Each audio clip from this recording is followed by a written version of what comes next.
My dear lovely friends, कैसे हैं आप सब। लेक्चर 11 में पहुंच गए हम और आज शायद हम इसे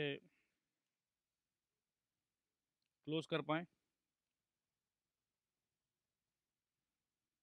हमारा पैटर्न है कि एक बार अगर आप हमारे लेक्चर्स को क्लास में सही मन से, ध्यान से फॉलो कर लोगे और रिवीजन नहीं भी करते हो, हालांकि मैं ये नहीं बोल रहा हूँ कि रिवीजन मत करिएगा, रिवीजन करना बहुत अच्छा चीज़ है। एक बार रीडिंग घर पे बैठ के कर लोगे तो एकदम छप जाएगा। और बाय एनी रीज़न कुछ बच्चे होते हैं थोड़े बदमाश टाइप के, नहीं पढ़ना चाहते हैं, तो भी ये उम्मीद मैं रखता हूँ कि आप अटेम्प्ट कर पाओगे, जो क्वेश्चंस आएंगे वो आप समझ पाओगे। बट दोस्त, एकदम गुजारिश है, जिस पैटर्न को हम फॉलो कर रहे हैं, सिर्फ एक बार आज जो हमने पढ़ाई की है, एक बार घर पे जाके उसको क्विक रीडिंग कर लो, क्विक रीडिंग। क्योंकि बहुत स्लो एंड स्टडी हम लोग क्लास में कर रहे हैं, एक एक वर्ड, एक एक लाइन एक्सप्लेन कर रहे हैं। One quick reading next day and trust me, this will be locked. फिर हफ्ता 10 दिन में एक बार रीडिंग कर लो, just go through the sections. बीच बीच में थोड़ा थोड़ा रीड करते रहोगे ना, तो ये एकदम फ्रेश रहेगा मेमोरी में। तो ये आप लोग प्लीज़ करिए अगर नहीं कर रहे हो तो आइए आज देखते हैं transfer of title, section 27 to section 30। Generally हम लोग अभी तक यही देखे हैं कि ओनर जो है, seller is equal to owner, और वही बेच रहा है, ही इज ओनली सेलिंग। आज कुछ ऐसे केसेस देखने हैं हमें जहां सेलर जो है ओनर नहीं है। तो एक तरीका से देखा जाए तो ये बड़ा ही कॉन्ट्रडिक्टरी बात हो रहा है, क्योंकि कुछ हमने कहा था कि you can not give a better title than what you have. या आपने ये कहे थे कि अगर आपके पॉकेट में 100 रुपया है तो आप किसी और को 100 रुपया दे सकते हो। आपके पास 100 रुपया है नहीं और आप किसी और को 100 रुपया दे दिए, ये कैसे हो सकता है।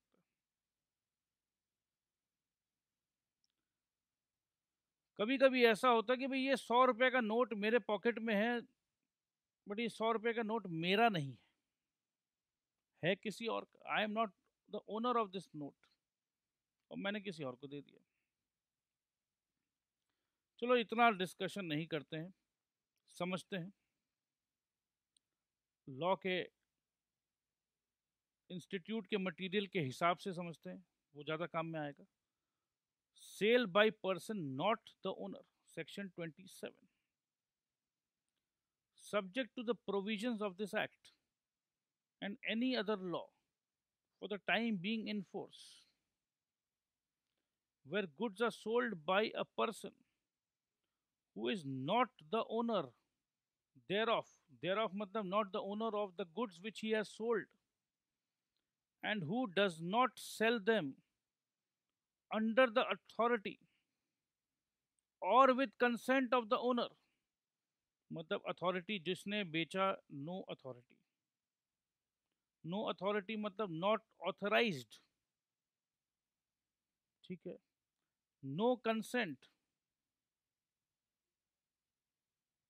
No consent of the owner. अगर अथॉरिटी भी नहीं है, कंसेंट भी नहीं है ओनर का, इसका मतलब मेरे पड़ोसी का BMW का गाड़ी, मेरे पास कोई अथॉरिटी है बेचने का? क्या मेरे पड़ोसी ने कहा भैया एक काम कर, तुम बेच ले इसको, मेरे बिहाफ में तू बेच ले? उसने क्या ऐसा कहा? नहीं कहा। क्या कोई कंसेंट है? नहीं है। उसके बावजूद भी मैंने अपने मर्जी से BMW बेच डाला, तो भैया मैं कहलाऊंगा चोर, क्योंकि मेरे पास कोई अथॉरिटी नहीं है, कोई कंसेंट नहीं है। और ये मिस्टर दिलीप, जिन्होंने मेरे जैसे चोर पर भरोसा किया, मिस्टर दिलीप, आपने बहुत अच्छा काम किया, बहुत अच्छे इंसान हैं आप। आपने इस व्यक्ति पे भरोसा किया, आपका कोई दोष नहीं है। आप एकदम, आपको ऐसा लगता है कि भाई कोई ऐसा दुनिया में कर ही नहीं सकता, किसी और का माल कैसे कोई बेच सकता है। तो ये आपका भरोसा करने वाला नेचर है, बहुत अच्छी बात है। बट भाई साहब, मैं हूँ एक चोर, चोरी का माल आपने खरीदा है भाई साहब, तो आप ओनर नहीं कहलाओगे, आप भी चोर कहलाओगे। उड़ी बाबा आमी चोर ना। नो मिस्टर दिलीप, आपने चोर हो गए चंदा था, चोर हो गए आप, कोई उपाय नहीं है। The buyer acquires no better title to goods, no better title to goods. The buyer acquires no better title, तो इनका टाइटल क्या था? इनका टाइटल है चोर। ओनर है या चोर? चोर। तो विल चोर का बेटर टाइटल क्या होता है? ओनर। चोर से बेटर होता है ओनर, मालिकाना। But the buyer will not acquire a better title. देखो क्या लिखा हुआ है, the buyer acquires no better title to the goods then the seller had. What did the seller have? The seller had the title of चोर, आमी चोर। तो buyer क्या हो गया? ओनर नहीं, बायर भी हो गया चोर। मगर unless the owner of the goods, unless the owner of the goods is by his conduct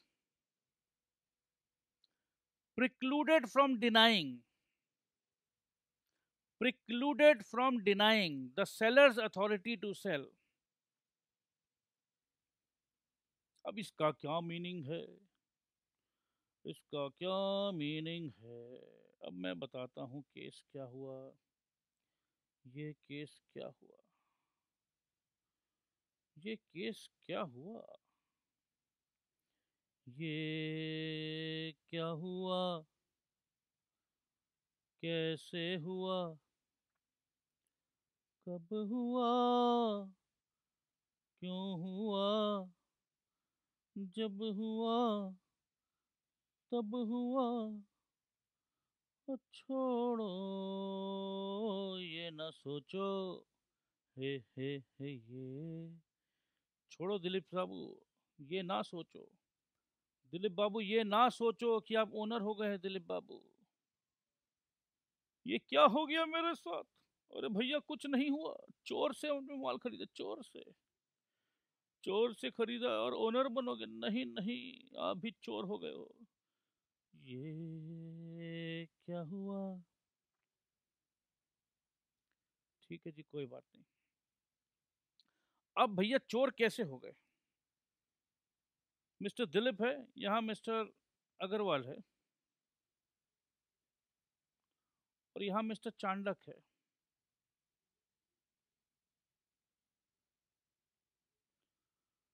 mister Chandak, mister Agarwal and mister Dilip एक ही हाउसिंग कॉम्प्लेक्स में रहते हैं।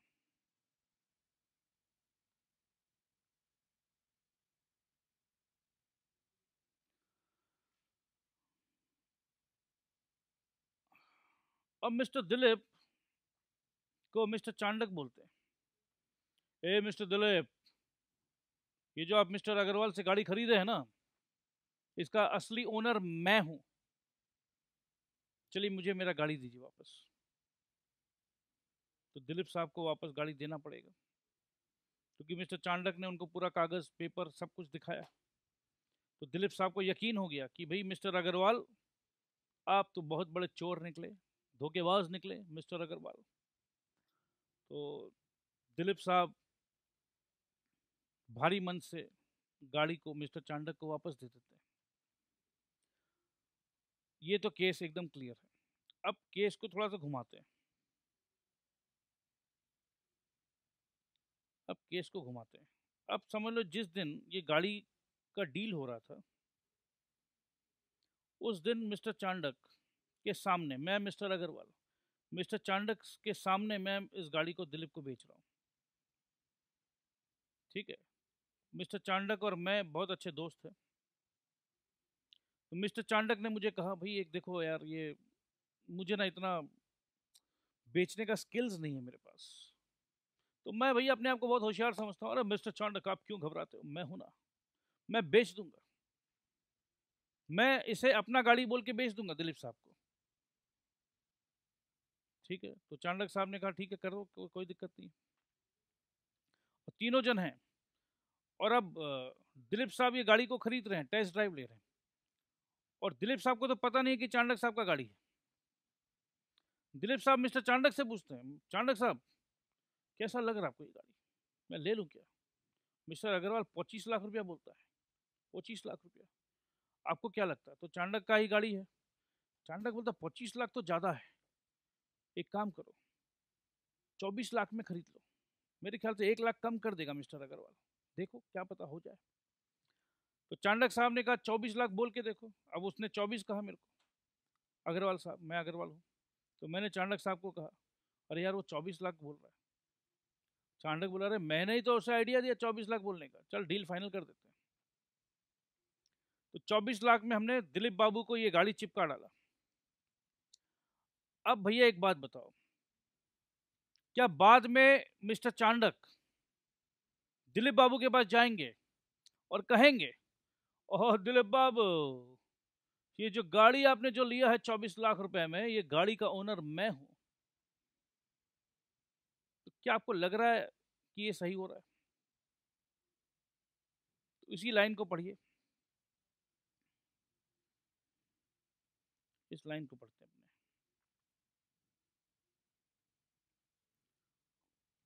फिर से पढ़ते हैं।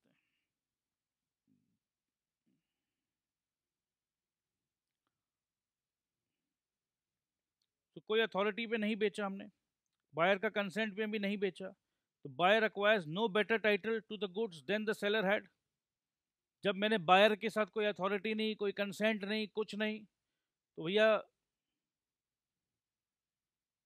सेलर के साथ, सॉरी, तो सेलर के साथ कोई कंसेंट नहीं, कोई अथॉरिटी नहीं लिया, तो बायर को क्या टाइटल मिलेगा? बायर को टाइटल मिलेगा चोर का, unless the owner of the goods. अब मिस्टर चांडक वाला case, unless the owner of the goods mister Chandak is by his conduct.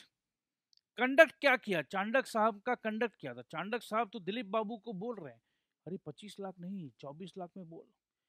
तो इस समय मिस्टर चांडक को दिलीप बाबू को कह देना चाहिए था कि अरे दिलीप बाबू, इसका ओनर मैं हूं, जो भी बात करना मेरे से डायरेक्ट करिए। बट यहां पर इस समय उन्होंने मिस्टर दिलीप को नहीं कहा। अब बाय हिज कंडक्ट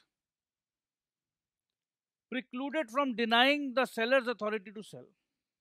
अब ये इस समय ये डिनाई नहीं कर सकते हैं कि भैया अग्रवाल जी के पास कोई अथॉरिटी नहीं था बेचने का, क्योंकि असली सेलर तो मैं हूं। दिलीप बाबू कहेंगे, चांडक बाबू याद करिए, अब आप ओनर बन जा रहे हो, अब आप ओनर बन जा रहे हो, क्योंकि आपको मिस्टर शर्मा मिल गए हैं जो 27 लाख देना चाहते हैं। उस दिन आपको बेचना था, आप हड़बड़ी में थे, आपको मैं मिला, आप और अग्रवाल साहब मिलकर मेरे साथ मेंटल गेम खेले। अग्रवाल साहब ने उस गाड़ी का ओनर अपने आप को घोषित किया। मैं गुड फेथ पे आपके पास आके पूछा भी था कि 25 लाख में मैं ले लूं। आपने मुझे एडवाइस दिया एक दोस्त की तरह, नहीं नहीं 25 नहीं 24 बोल, 24 बोल, 24 में मिल जाएगा।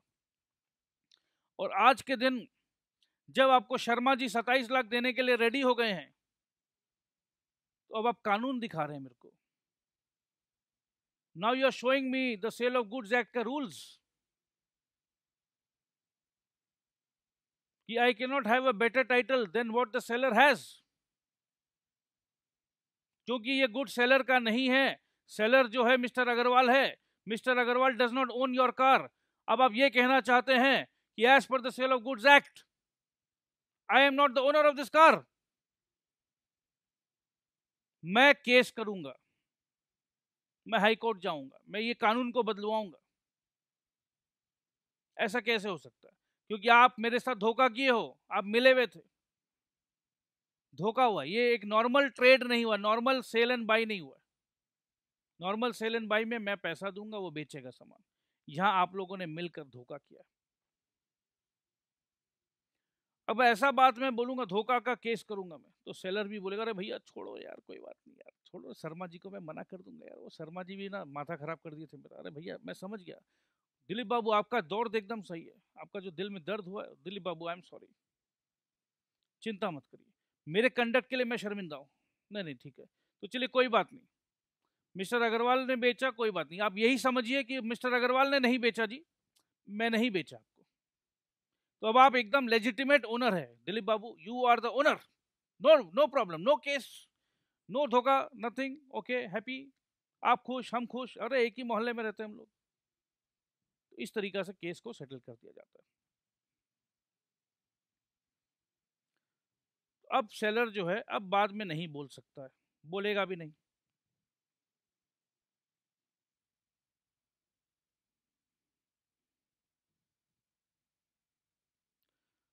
तो अपने को दो चीज समझ में आए, अगर किसी के पास अथॉरिटी हो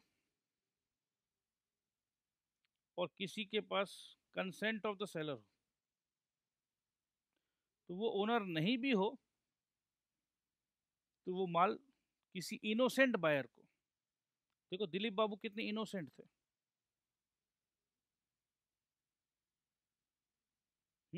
मतलब इस रूल का दुरुपयोग नहीं करना चाहिए कि buyer will not get a better title than what the seller himself has.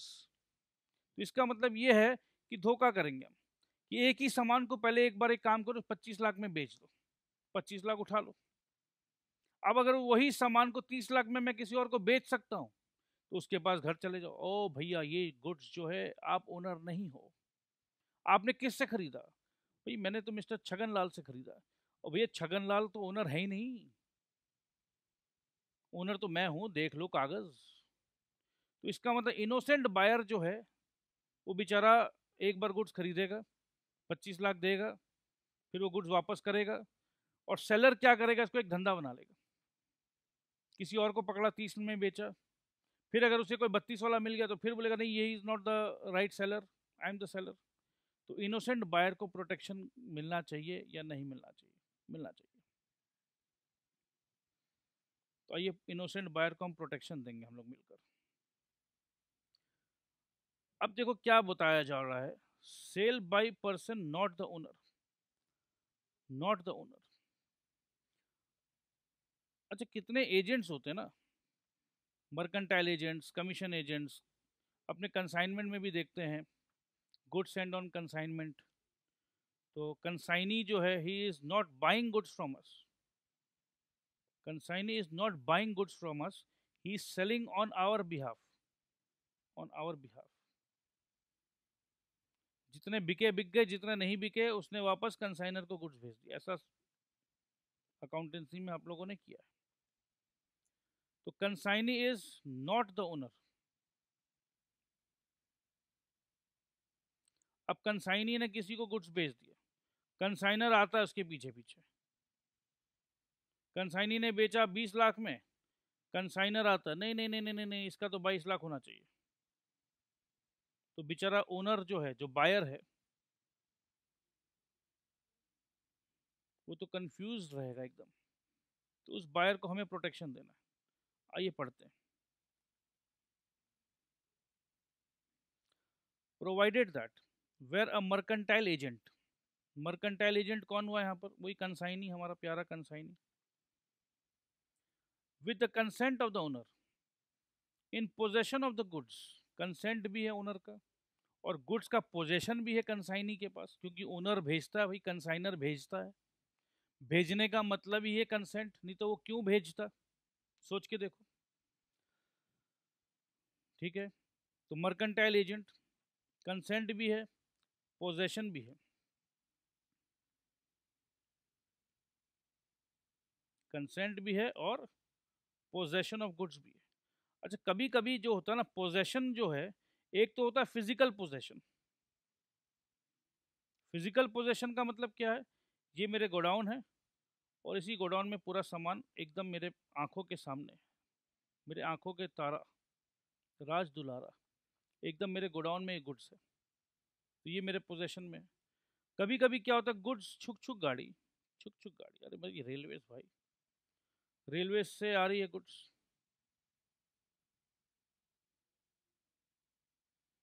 ठीक है। रेलवे का जो रेलवे रिसीट है RR, वो मेरे पास है, और लेट्स से ये धनबाद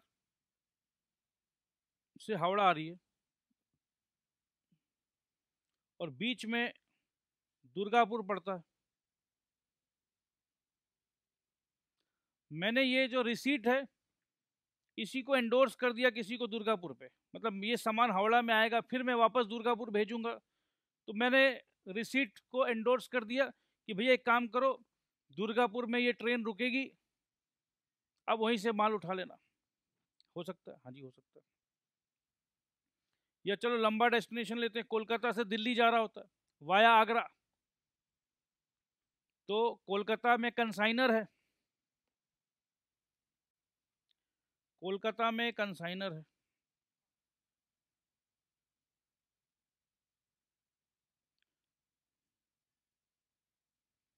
दिल्ली में कंसाइनी है, दिल्ली वाले ने माल बेचना है आगरे वाले को। ये ट्रेन का रेलवे रिसीट है कंसाइनी के पास, पोजेशन फिजिकल पोजेशन नहीं है, बट वो जो रेलवे से जो माल आ रहा है वो कंसाइनी के नाम पे है रेलवे रिसीट। अब ये आगरा वाला पार्टी को, मैं कंसाइनर हूँ, मैं कलकत्ते में, मैं जानता ही नहीं हूँ, तो ये रेलवे रिसीट का एंडोर्समेंट करके आगरा वाला को कोरियर कॉपी कर दिया या स्कैन कर दिया। अब आगरा में जैसे ट्रेन रुकेगी ये सामान यहाँ से खाली कर लेगा, ऐसा होता है। तो ठीक है, अब अपने पढ़ते हैं। Provided that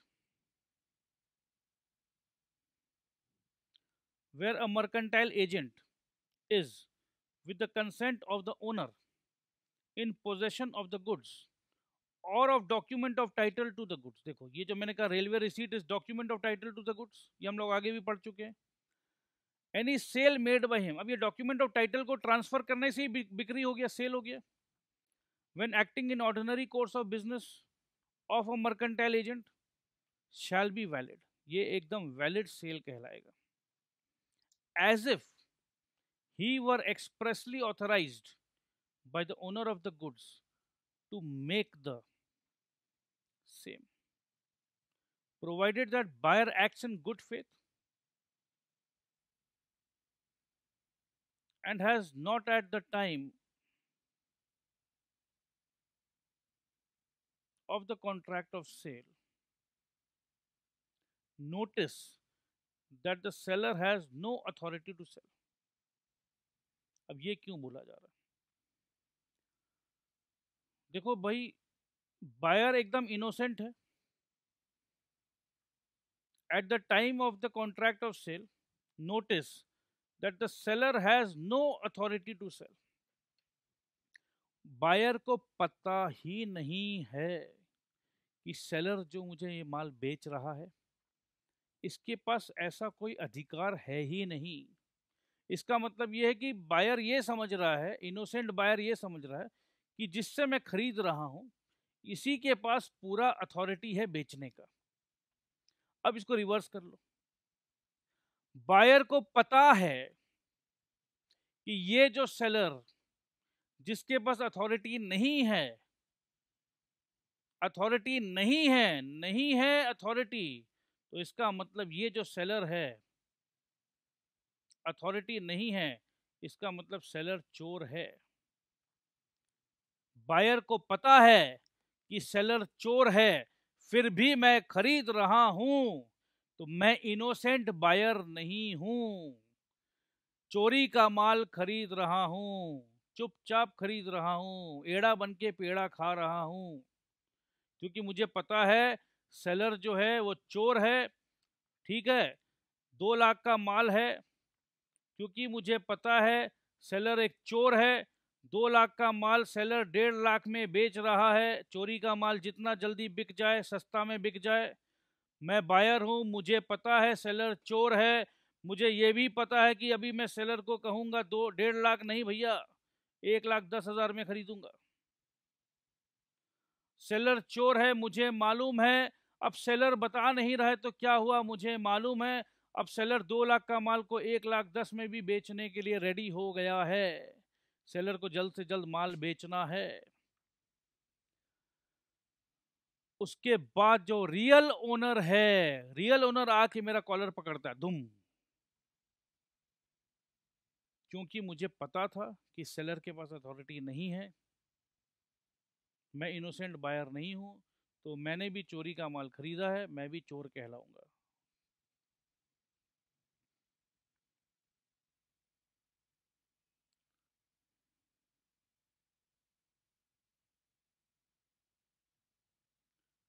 provided that the buyer acts in good faith, good faith मतलब पूरा भरोसा के साथ बायर खरीद रहा है कि ये जो मर्केंटाइल एजेंट है उसके पास पूरा अथॉरिटी है to sell, and has not at the time of contract of sale, जिस समय ये बात हो रहा है, खरीदने बेचने का कॉन्ट्रैक्ट बन रहा है, notice that the seller has no authority to cell.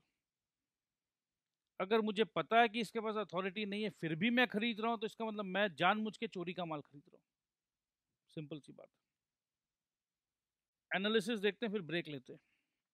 In general the seller sales only such goods of which he is the absolute owner.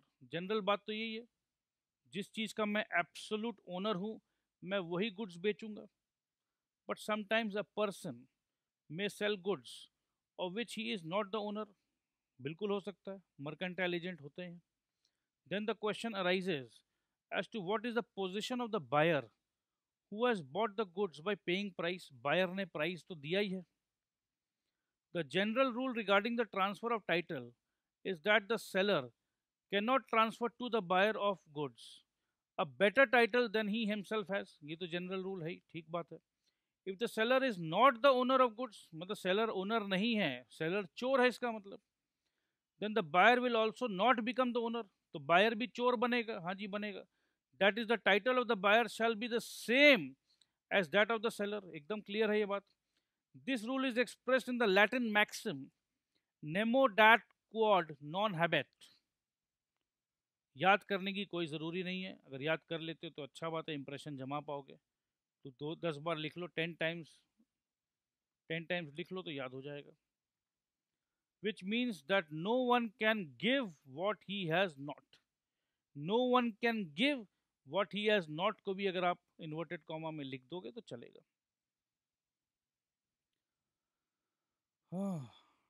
तो एग्जाम्पल पे देखते हैं। If A sells some stolen goods to B who buys them in good faith, B will get no title to that and the true owner has the right to get back his goods from B। True owner तो ले ही सकता है।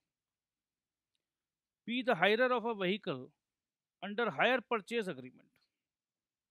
ठीक है, तो hire purchase agreement हुआ है, तो हायर परचेज में मेरा स्टेटस क्या है, मेरा टाइटल क्या है, मैं हायरर हूं। सेल्स देम टू क्यू, वाह मेरा स्टेटस हायरर का है, हायर कर रखा, बट मैंने क्यू को भेज दिया।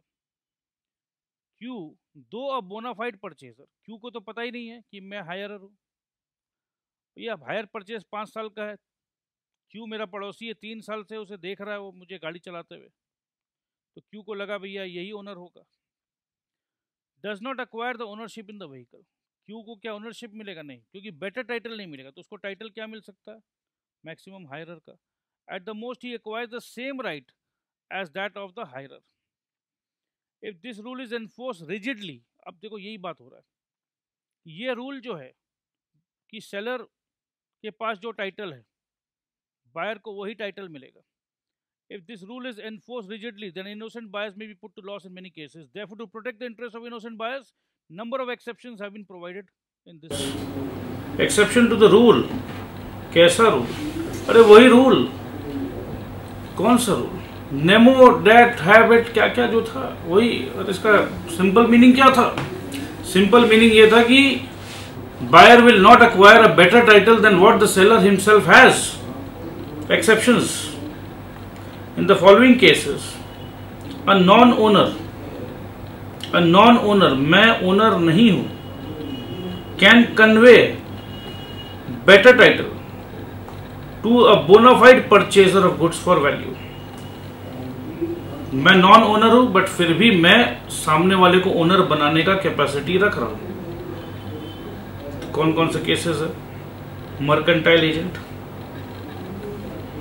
Sale by a mercantile agent. Mercantile agent generally non owner होता है बट फिर भी अगर वो किसी को बेच दे, बोनाफाइड परचेजर, एकदम good faith, bona fide good faith वाला परचेजर को बेच दे तो उसे हम ओनर मानेंगे।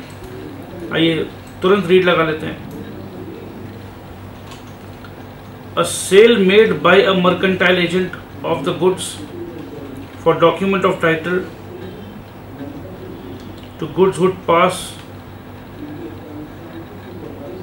a good title to the buyer in the following circumstances. He was in possession of the goods or documents. मैंने आपको लास्ट एग्जांपल बताया था, रेलवे रिसीट का डॉक्यूमेंट था उसके पास, वो आगरा में ही किसी को ट्रांसफर कर दिया with the consent of the owner. Owner का कंसेंट भी है, गुड्स पोजेशन में है, गोडाउन में है, या रेलवे रिसीट है, या बिल ऑफ लीडिंग है। If the sale was made by him when acting in ordinary course of business as a mercantile agent, as a mercantile agent वो काम कर रहा है ऑर्डिनरी कोर्स ऑफ बिजनेस में, ठीक है जी। If the buyer had acted in good faith and at the time of contract of sale no notice of the fact that the seller had no authority to cell.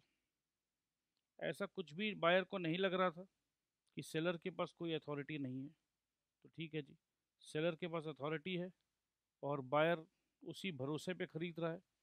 Buyer को ऐसा नहीं लग रहा कि ये चोरी का माल मैं खरीद रहा हूँ, तो ठीक है, कोई दिक्कत नहीं है, मैं ओनर बन जाऊंगा। सेकंड ऑप्शन है sale bye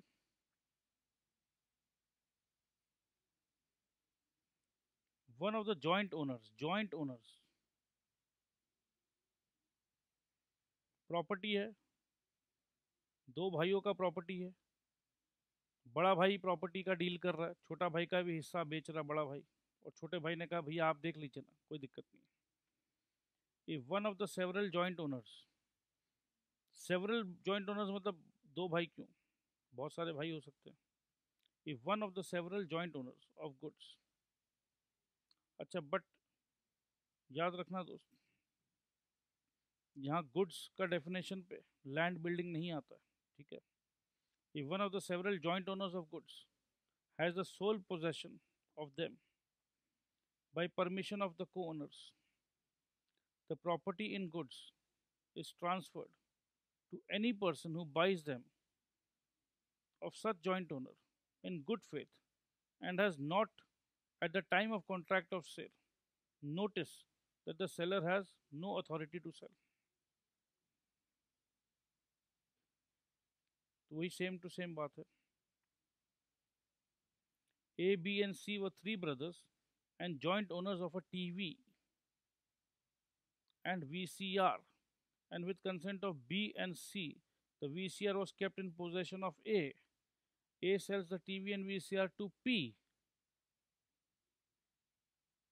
who buys in good faith and without notice that A had no authority to sell to P. P gets good title to VCR and TV. ठीक है, सेकंड थर्ड में आ जाइए। Sale by a person in possession under voidable contract.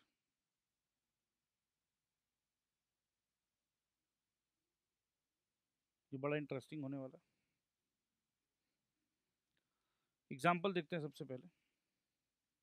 X fraudulently obtains diamond ring from Y।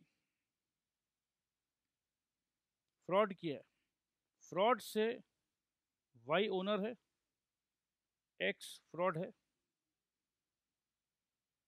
धोखेबाज है। Diamond ring Y से X ने ले लिया धोखे से, ठीक है। This contract is voidable at the option of Y। अब Y केस करके ये रिंग X से वापस ले सकता है, धोखा हुआ है, फ्री कंसेंट नहीं है, ले सकता है, हमने आगे पढ़ा है, हाँ जी ले सकता है। बट जिससे उससे पहले कि वाई एक्स से रिंग लेता, but before the contract could be terminated, X sells the ring to Z, Z को बेच दिया। An innocent purchaser, Z gets good title and Y cannot recover the ring from Z even if the contract is subsequently set aside. Z gets good title and Y cannot recover the ring from Z even if the contract is subsequently set aside. तो X ने fraud से बेच लिया है ring Y से, contract चल रहा है, कॉन्ट्रैक्ट को टर्मिनेट कराने का प्रोसेस चल रहा है, उससे पहले टर्मिनेट हो Z को बेच दिया।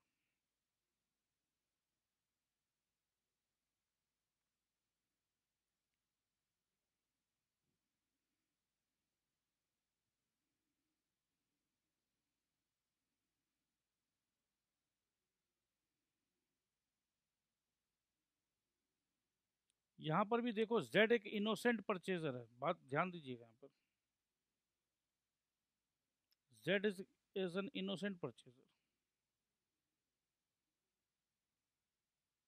अगर Z को पता हो कि ये X फ्रॉडुलेंटली Y का रिंग ले रखा है, Z को अगर ये बात पता हो, तब Z रियल ओनर नहीं होगा, ये हमेशा याद रखिएगा। कहने का मतलब ये है Y और X का धोखा, Y और X के बीच के धोखे में Z बेचारा क्यों फंसे, that's the whole logic.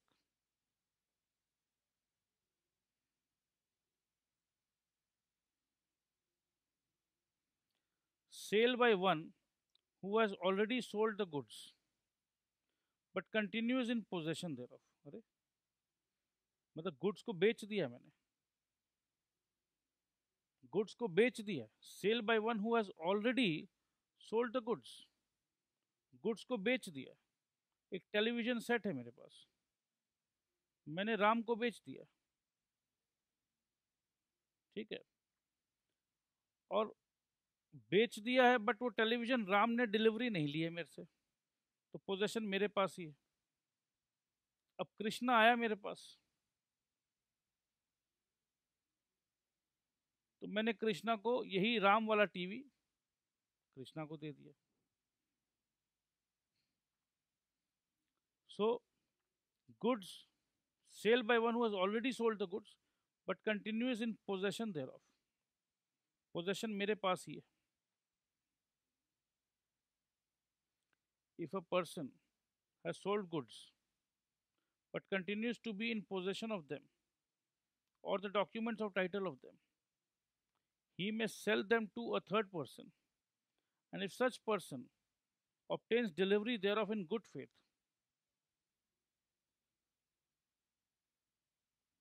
and without notice of the previous sale, बार बार इसमें इनोसेंट बायर को बचाने का कुछ चेष्टा किया जा रहा है। कृष्णा को अगर पता होता कि ये राम की टीवी है, राम को बेच चुका है और राम की टीवी को मैं खरीद रहा हूं, तो ये इनोसेंट नहीं है, and he would have good title to them. Although the property in goods had passed to the first buyer earlier, property in goods had passed to the first buyer earlier मतलब owner तो राम बन चुका था। A pledge or other disposition of goods or documents of title by the seller in possession are equally valid.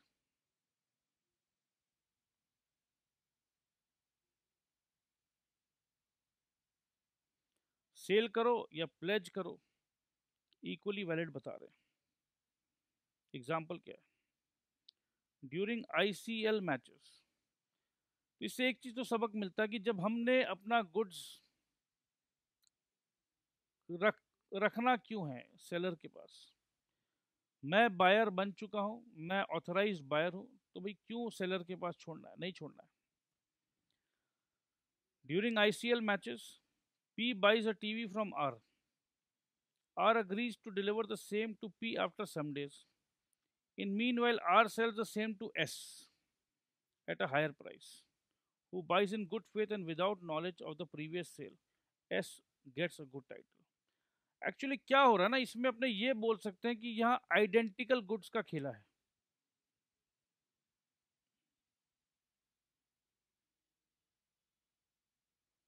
क्यों? Samsung LED 32 inches, model number 5500. ये एक last piece मेरे पास बची थी, मैंने राम को बेच दी. राम को चाहिए 5 दिन बाद. 5 दिन के अंदर मेरे पास और स्टॉक आ जाना है, तो वही टीवी मैंने कृष्णा को बेच दी. राइट? क्योंकि राम को जब मैं 3 दिन बाद या नेक्स्ट डे डिलीवरी देना है, तो दूसरा कोई टीवी निकाल के राम को दे देना. राइट? तो इस हिसाब से इसीलिए एक गुड टाइटल अपने बोलते हैं मिल जाता है.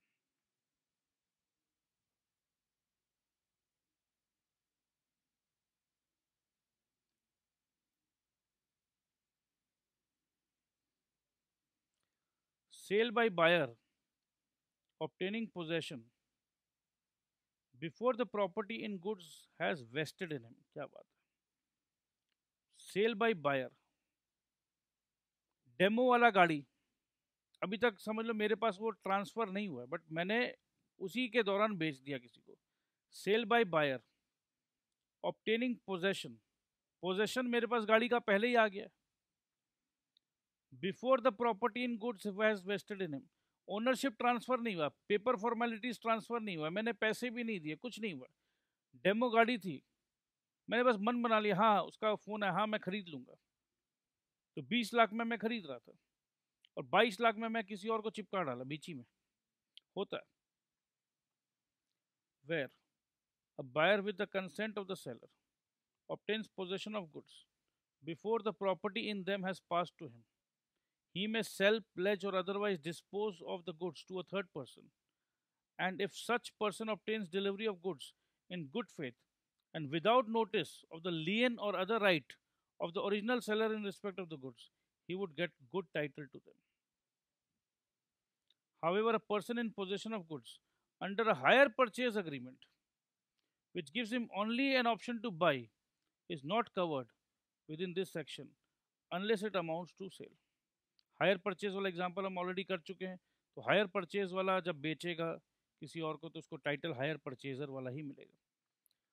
एग्जांपल देखिए, ए टू का car from B on this condition that he would pay monthly installments of 5,000 as hire charges with an option to purchase it by payment of 1 lakh in 24 installments.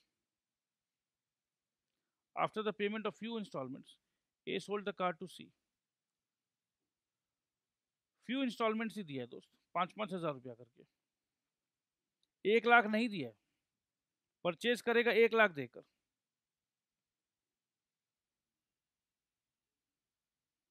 मगर instalment 5,000 का.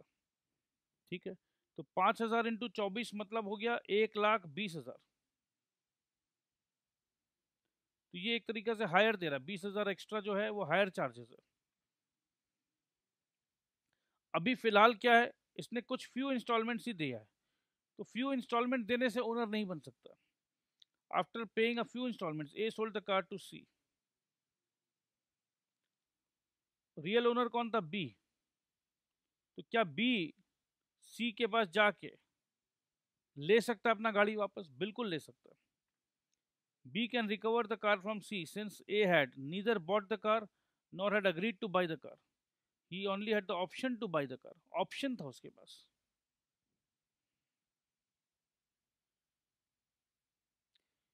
ये estoppel वाला जो है, same to same example है वो mister Chandak वाला. ये जो था ना कि कोई ऐसा कंडक्ट नहीं करें हम जिससे हम बाद में रोक नहीं पाए, तो ये सेम टू सेम है एस्टॉपल का case. Where the owner is stopped by conduct.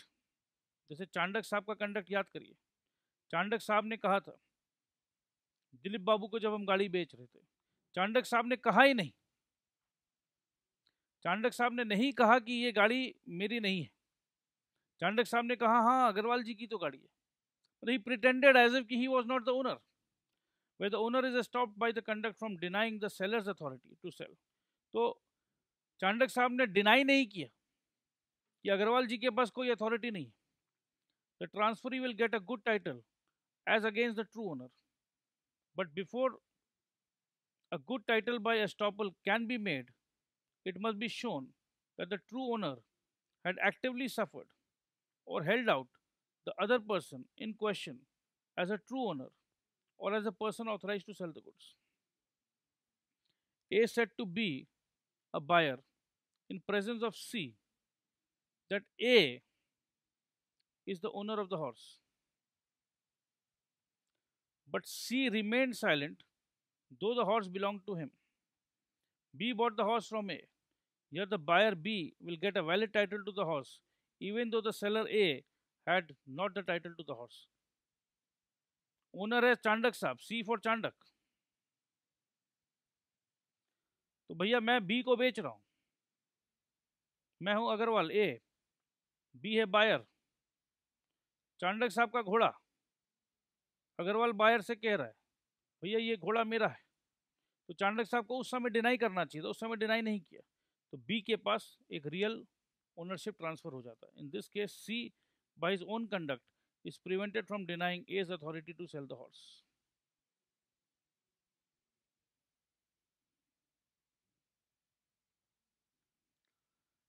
Sale by an unpaid seller. When an unpaid seller who had exercised his right of lien or stoppage in transit resells the good. ये unpaid seller का पूरा detail हम करेंगे next chapter पे, but जो भी है unpaid seller वो है जिसे पैसे नहीं मिले हैं. ठीक है. Unpaid seller has exercised his right of lien or stoppage, right of lien or stoppage in transit and resells the goods. Goods उसके हाथ से निकल चुकी थी, पहुंची नहीं थी बायर तक, बीच रास्ता में वापस गुड्स को मंगवा लिया और उसे किसी और को बेच दिया. The buyer acquires good title to the goods as against the original buyer. Original buyer ने तो पैसे दिए ही नहीं, इसीलिए हमने गुड्स वापस मंगवा के किसी और को दे दिया. या समझ लो गुड्स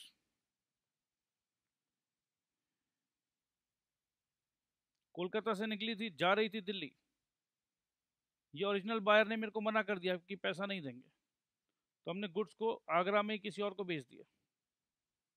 ठीक है. He gets a good title. Sale under provisions of other acts. Other acts में कहाँ कहाँ सेल होता है बताता हूँ. सेल बाय ऑफिशियल रिसीवर और liquidator of company will give a purchaser a valid title. Company का ऑफिशियल लिक्विडेटर या receiver. Purchase of goods from finder of goods. Purchase of goods from a finder of goods will get a valid title under circumstances. Section 169 of the Indian Contract Act 1872. A sale by pawnee can convey a good title to the buyer. Section 176 of the Indian Contract Act 1872.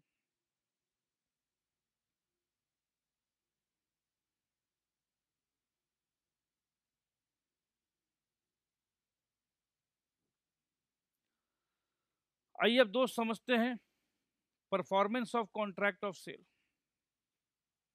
Performance of contract of cell.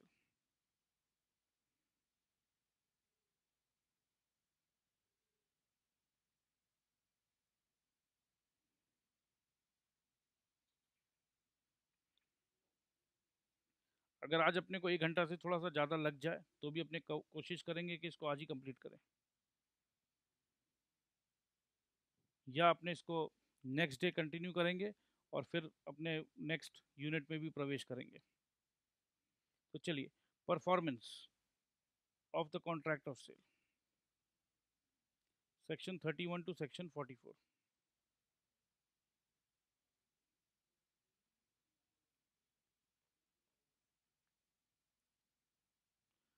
Delivery means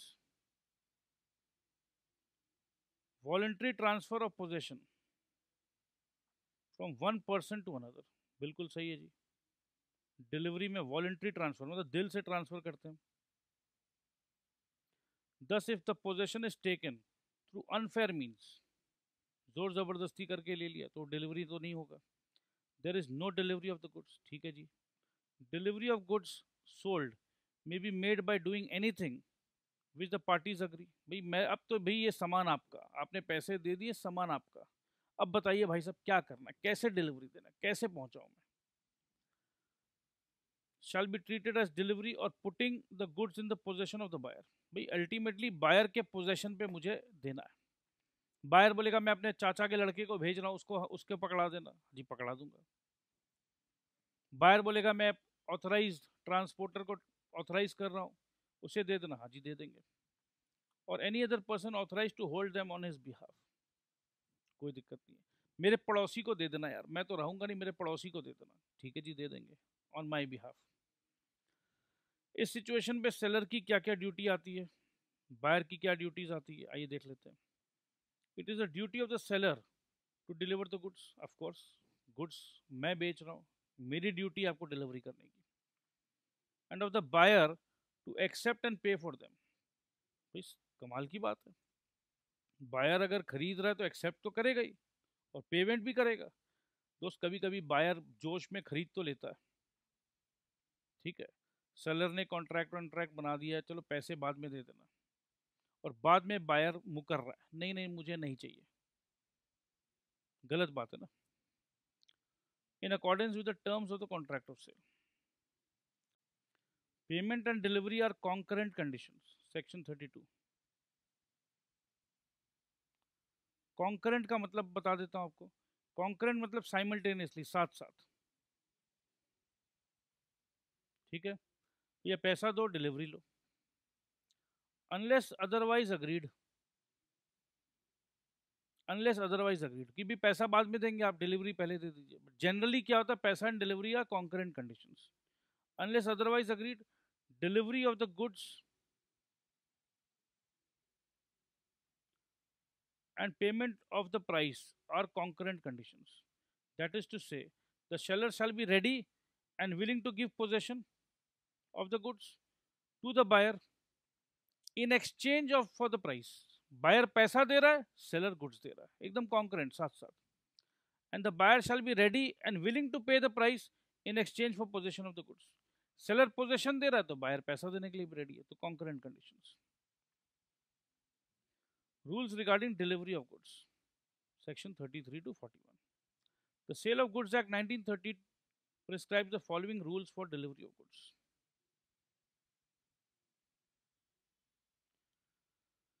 Part delivery, installment deliveries, delivery to carrier or wharfinger. यही एक एक करके पढ़ते हैं। Section 33 to section 41। Delivery section 33। Delivery of goods sold may be made by doing anything which the parties agree shall be treated as delivery। दोनों जन आपस में डिस्कस कर लेंगे, भैया मेरे पड़ोसी को दे देना, मैं मान लूंगा कि मेरे को मिल गया, मेरे भाई को दे देना, मेरे ट्रांसपोर्टर को दे देना, जैसा उन्होंने अग्री किया। Which has the effect of putting the goods in possession of the buyer. ये कर दोगे तो तुम समझ लेना मेरे पास आ गया। और of any person authorise to hold on his behalf, ठीक है भाई, किसी को भी मेरे बिहाफ में दे देना। Effect of part delivery, a delivery of part of goods in progress of the delivery of the whole। पूरा तो रेडी नहीं है, आधा रेडी है। Has the same effect for the purpose of passing the property, ये बहुत important है।